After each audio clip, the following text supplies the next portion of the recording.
जय हिंद स्टूडेंट्स। आज जिस टॉपिक पे बात करने वाले हैं हम लोग वो फिजिक्स के एटॉमिक स्ट्रक्चर के बारे में बात करेंगे। एटॉमिक स्ट्रक्चर के बारे में बात करेंगे, साथ ही साथ कुछ सम्स वगैरह भी देंगे आप लोगों को प्रैक्टिस करने के लिए। तो बने रहिए हमारे साथ वीडियो के अंत तक। और एक बात याद रखिएगा कि प्रत्येक चीज को बड़ा ही बारीकी से समझिएगा, क्योंकि फिजिक्स में क्या होता है, चीजें जब हम सीखते हैं तो क्या होता है कि उस समय तो समझ में आती है, और क्या होता है एक दिन दो दिन बाद फिर वो ब्लर होने लगती है। तो लाइटली मत लीजिएगा, थोड़ा सा क्या बोला जाता है, कहावत है ना कि भौकाल बनाए रखने के लिए भय होना जरूरी है। तो थोड़ा सा भय माइंड में रखिएगा कि नहीं, कहीं ना कहीं कुछ ना कुछ इसकी हो जाए, छूट जाए। तो उस बात को थोड़ा ध्यान दीजिएगा और पढ़ाई में अपना भौकाल बनाए रखिएगा, ठीक है ना। तो एटॉमिक स्ट्रक्चर जानने के लिए सबसे पहले कहाँ कंफ्यूजन होता है, अक्सर स्टूडेंट को कंफ्यूजन होता है। क्या कंफ्यूजन होता है? कंफ्यूजन होता है कि एटॉमिक स्ट्रक्चर बना रहे हैं तो इलेक्ट्रॉन कहाँ रहेगा, प्रोटॉन कहाँ रहेगा, परमाणु संख्या कौन सा है, परमाणु द्रव्यमान क्या है, ये सब चीजों में थोड़ा सा दिक्कत होता है। एटॉमिक मास कहाँ है, एटॉमिक नंबर किधर होगा, तो दिक्कत होता है। तो दिक्कत होने का यहाँ पर तो कोई प्रश्न नहीं उठता है, कोई परेशानी नहीं उठता है। प्रत्येक छोटी से छोटी टॉपिक्स के बारे में हम लोग बात करेंगे अभी। तो स्टार्ट हो जाइए हमारे साथ। एक एलिमेंट लिखते हैं, आइसोटोप है, समझ लीजिए 17Cl35 स्टार्ट नहीं हो रहा है, ठीक है, अभी बता रहे हैं जस्ट। ये एक लिखे हैं आइसोटोप 17Cl35 क्लोरीन का। तो 17Cl35 लिखे हैं तो इसमें एटॉमिक नंबर कहां पर होगा और एटॉमिक मास कहां पे होगा, समझिए। आप भूल जा रहे हैं, अक्सर भूल जा रहे हैं। तो देखते हैं छठ पूजा में क्या होता है, दौरा लिया है ना माथा पे, मतलब मास हमेशा याद रखिएगा एकदम। ये टोकरी है, ठीक है ना, ये आदमी है, ठीक है। तो भार कहां पर होगा, मास माने मात्रा, मास कहां पे होगा, ऊपर होगा। और नंबर दो पांव से चलते हैं ना, तो एकदम पुष्पा पहले में श्रीवल्ली जैसा एकदम चला है, एकदम लगाते लगाते। तो नंबर याद रखिएगा, atomic number, atomic number, atomic number माने दो पांव, ठीक है ना, नंबर, मास ऊपर का भार, एटॉमिक मास। हमेशा भूल होना ही होना है। एक दिन बाद, दो दिन बाद, आज आप वीडियो देख रहे हैं तो समझ में आएगा कि एटॉमिक मास यहाँ होता है, एटॉमिक नंबर यहाँ हम बता दिए। लेकिन हमेशा याद रखने के लिए याद रखिएगा कि भार ऊपर और नंबर नीचे। भार माने माथा पर सबसे ऊपर में भार रहेगा, ठीक है ना, और नंबर नीचे माने दो पांव। तो एटॉमिक नंबर नीचे को कहा जाता है, इसको परमाणु संख्या भी कहा जाता है।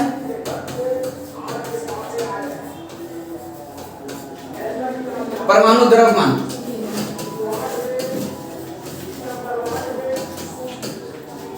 कुछ बातें याद रखिएगा, वो ज्यादा आप लोग के फायदेमंद है। क्या है याद रखना है?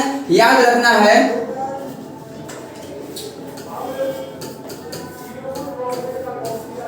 Proton, P for proton, proton और न्यूट्रॉन, प्रोटॉन और न्यूट्रॉन दोनों समान होता है, ठीक है, दोनों का मान जो है इक्वल होगा, याद रखिएगा।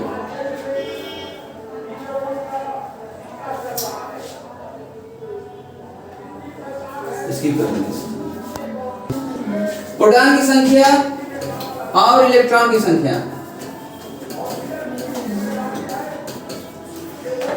E फॉर इलेक्ट्रॉन, प्रोटॉन और इलेक्ट्रॉन हमेशा सेम होगा। तो बच क्या गया, बच गया अपना न्यूट्रॉन, N फॉर न्यूट्रॉन।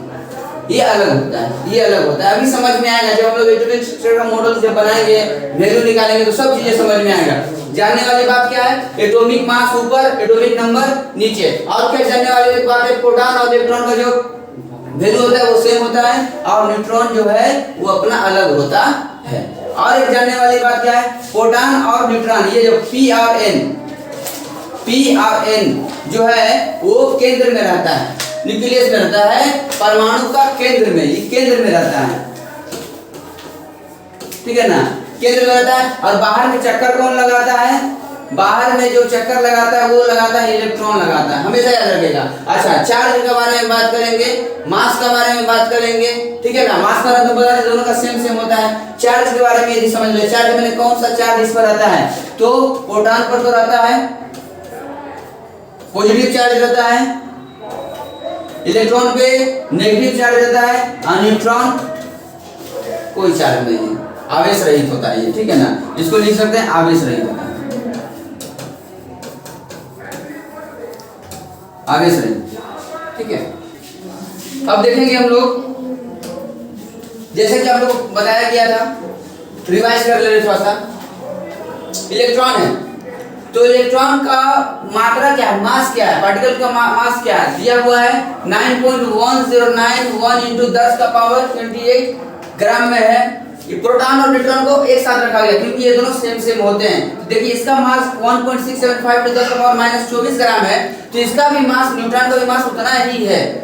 बोला गया था इलेक्ट्रॉन पर कौन सा चार्ज होता है, नेगेटिव बोला गया था, नेगेटिव है। तो प्रोटॉन पर पॉजिटिव और न्यूट्रॉन आवेशहीन होता है, उदासीन का कोई चार्ज नहीं होता, तो जीरो, ठीक है ना।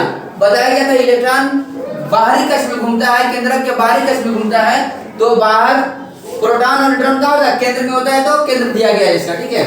आविष्कारक दिक्कत होगा आप लोगों पर, लेकिन उसका भी हिसाब किताब है हमारे पास, टेंशन नहीं है। आविष्कारक क्या है कि डिस्कवरी कब हुआ था, किसने किया था, जे थॉमसन ने 1857 में किया था। उसके बाद गोल्डस्टीन ने 1911 ईस्वी में प्रोटॉन को किया, और न्यूट्रॉन को चैडविक ने 1932 ईस्वी में खोज किया। लेकिन भूल जाइएगा, यदि भूल जाइएगा तो in case of emergency landing के लिए क्या करिएगा, याद रखिएगा,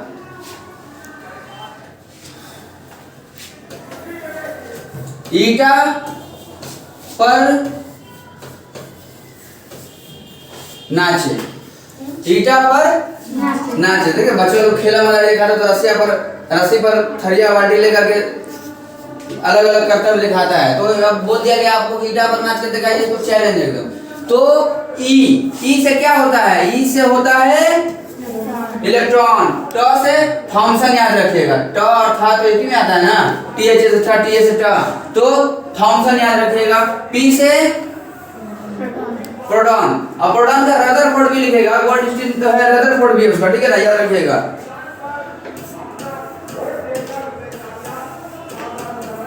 ठीक है, न से न्यूट्रॉन और छह से चैडविक, याद रहेगा, ठीक है। तो इस तरह से शॉर्ट ट्रिक से ईटा पर नाचे करके कौन किसका खोज किया था, इस तरह से याद रख सकते हैं।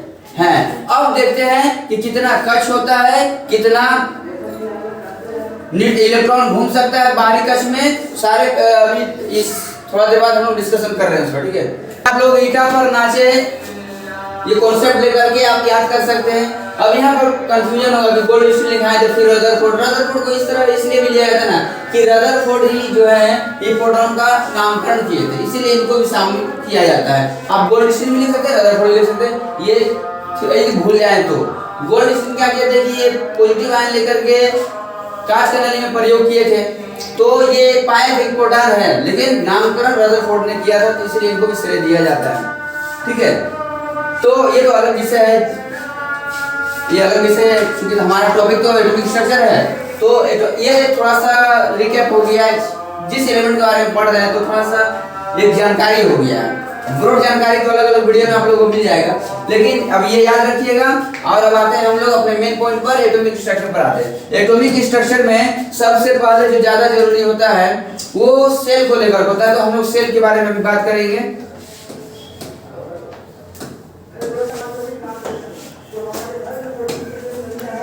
कितना सेल हो सकता है, ठीक है ना।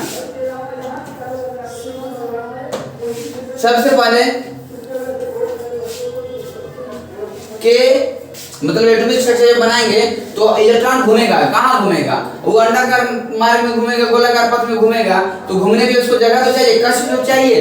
तो के कक्ष, एल कक्ष, एम कक्ष, एन ओ पी, ये बढ़ते जा सकता है, कोई दिक्कत नहीं इसको, ये याद रखिए, mainly K L M N O P, ये सेल है, कक्ष है, जहां पर इलेक्ट्रॉन घूमता है, चारों तरफ चक्कर लगाता है, प्रोटॉन और न्यूट्रॉन केंद्र में रहते हैं। लेकिन समझ लीजिए ये केंद्र है,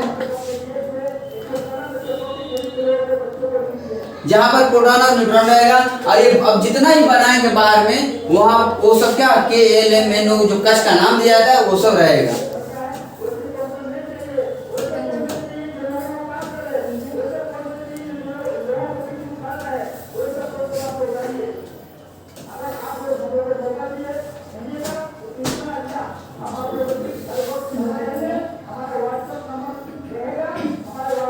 ठीक है, समझ लीजिए यहाँ पर प्रोटॉन और न्यूट्रॉन बैठे हुए हैं।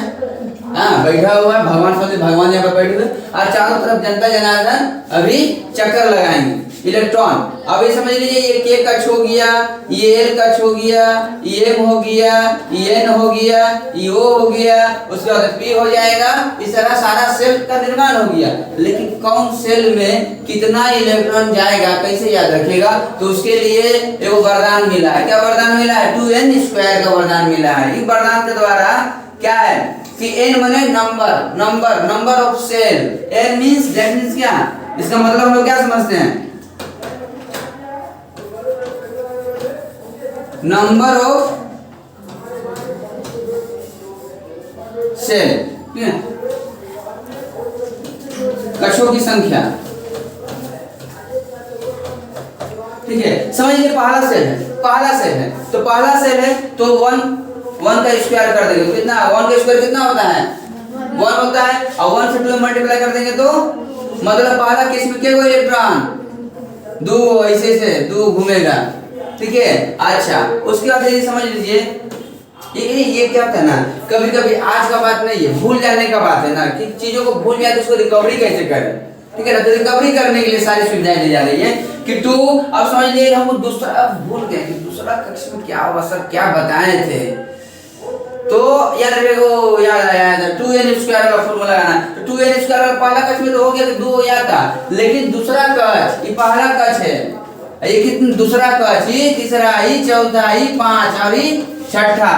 तो दूसरा कक्ष में मतलब n मींस 2 का स्क्वायर कितना होता है? 4 4 दूना 8। तब याद आया L कक्ष में के गो 8 गो।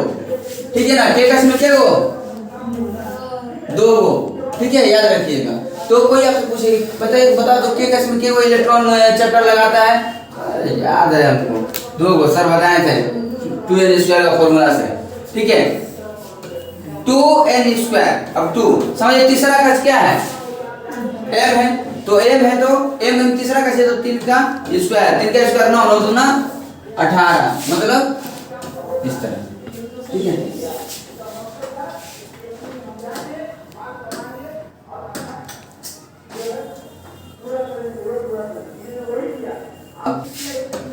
चौथा कक्ष तो 2 इंटू चौथा मतलब n के जगह पे 4 का स्क्वायर 16 दूना 32। उसके बाद 2 इंटू n माने 5वां कक्ष, 5 का स्क्वायर 25 दूना 50।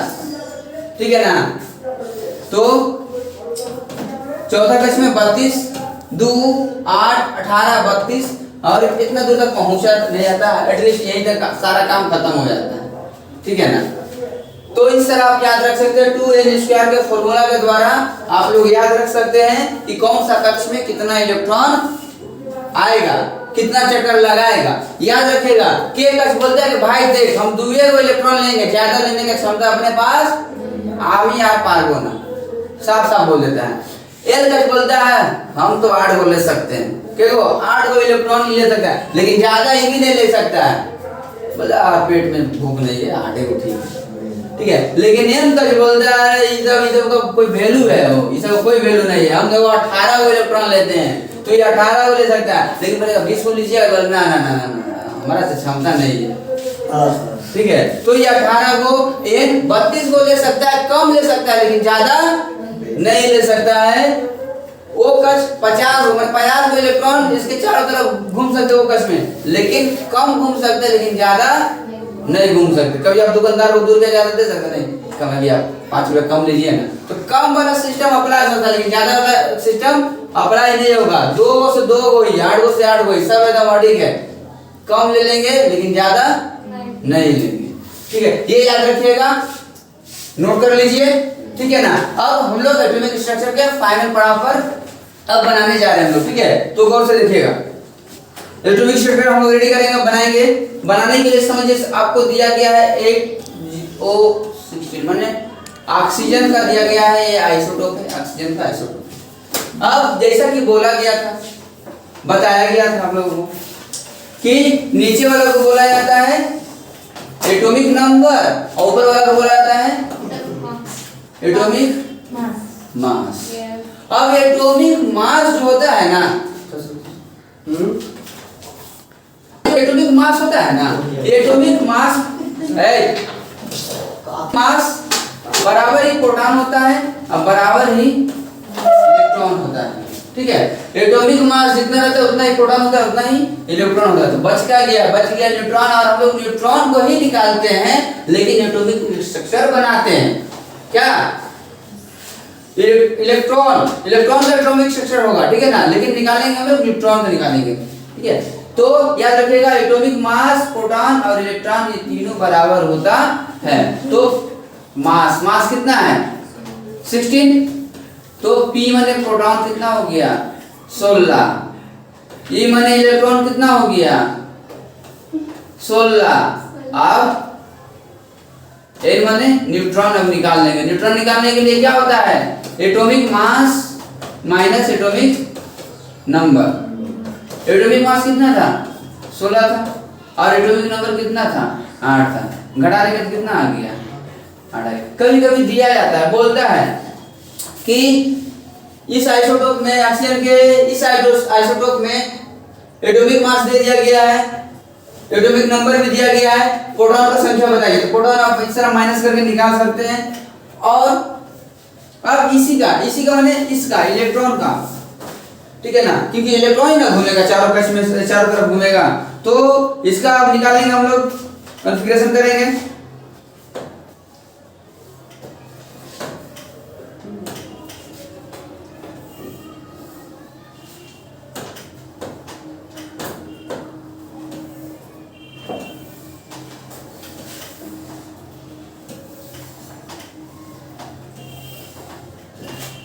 ठीक है, 16 को इलेक्ट्रॉन है, 16 को इलेक्ट्रॉन को घुमाना है, लेकिन अंदर में कौन रहेगा P और N रहेगा, तो इलेक्ट्रॉन चारों तरफ घूमेगा। अब चारों तरफ घूमने के लिए K का छुआ, L का छुआ, M हुआ और N हुआ। अच्छा आप ही बताइए, हम क्या बताए थे K कक्ष में K को इलेक्ट्रॉन रहेगा, कम से कम 2 को रहेगा, तो 2 को इस तरह गोल कर दीजिए, 2 को, तो 2 को आता 16 को में से 2 घट गया तो और क्यों बचा 14 में एल कक्ष में क्यों बोला गया था 8, तो 8 मतलब अब ये 8 को घुमाएंगे 1 2 3 4 5 6 7 8, तो 8 और 2 10 और क्यों बचा ये 8 हो गया। के एल एम कक्ष में क्यों बोले थे 18 बोला गया था, तो 8 तो 10 तो हो ही गया। अपने पास एम कक्ष में 18 बोला, 18 इलेक्ट्रॉन घूम सकता है, रह सकता है, लेकिन अपने पास है कितना 8 और 10 कितना बचा 4 ही ना बचा, तो यहाँ 4 गो, ये के कक्ष में 2 ठो, एल कक्ष में 8 गो, बच गया कि 8 और 10 टोटल कितना था 14 गो ही था।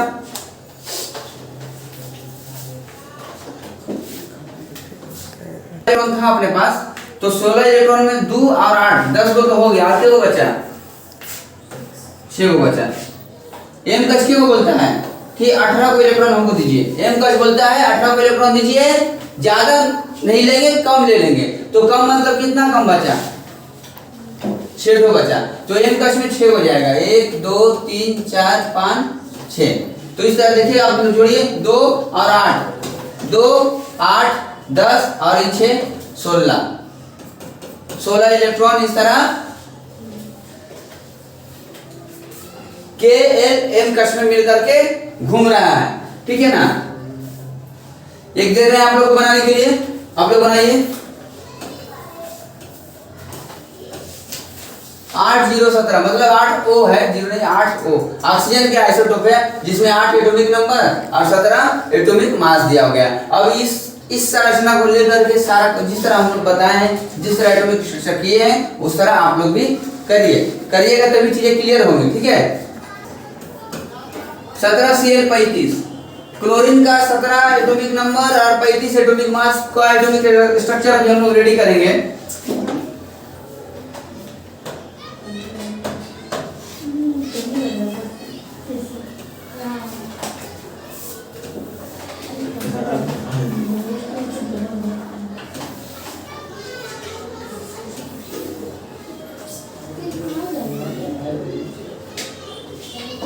ठीक है, केंद्र में प्रोटॉन और न्यूट्रॉन रहेगा, इलेक्ट्रॉन चारों तरफ घूमेगा और चारों तरफ घूमने के लिए हम बता दिए थे आगे आप लोगों को प्रोटॉन और इलेक्ट्रॉन सेम सेम रहेगा।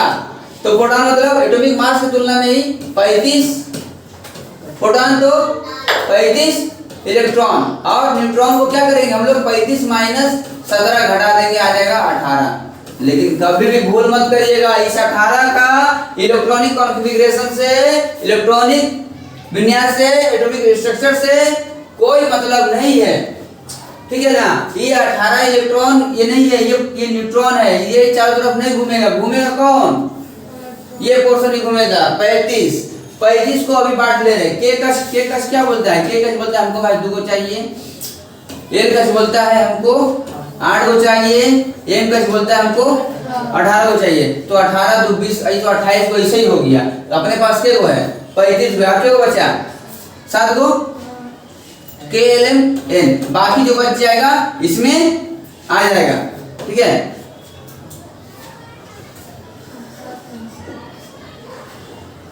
ठीक है, तो बाकी जो बचेगा 7, लेकिन N का क्या बोलता है, क्या वो चाहिए इसको? N का कितना चाहिए? ठीक है 32, N का इसको 32 चाहिए, लेकिन इसके बाद 7 को में संतोष करके रहेगा। तो K का 2 को KLMNOP, ठीक है, K का 2 को, L का 8 को, तो 1 2 3 4 5 6 7 8, ये 18 को 1 2 3 4 5 6 7 8 9 10 11 12 13 14 15 16 17 18। एन कश में बच गया 7 को, तो 1 2 3 4 5 6 7। इस तरह से एटॉमिक स्ट्रक्चर रेडी हुआ। आई होप आप लोगों को समझ में आया होगा। हम तो बार बार बोलते हैं, कोई भी दिक्कत हो वीडियो रोकिए, देखिए, फिर से समझिए, कभी भी कोई भी परेशानी नहीं होगा यदि एकाग्रचित से कुछ भी देखते हैं तो। ठीक है, कमेंट कर और कोई भी परेशानी हो, किसी तरह का वीडियो चाहिए, कोई प्रॉब्लम से जुड़ा हुआ, आप कमेंट बॉक्स में कमेंट करिएगा। हम लोग पूरा कोशिश करेंगे कि वो वीडियो आप तक पहुंचे। और एटॉमिक स्ट्रक्चर आई होप समझ में आया होगा आप लोगों को। हम तो बार बार बोलते हैं कि छोड़ो लड़की का चक्कर, बस याद रखो एटॉमिक स्ट्रक्चर। जय हिंद, वंदे मातरम। मिलते हैं अगले वीडियो में।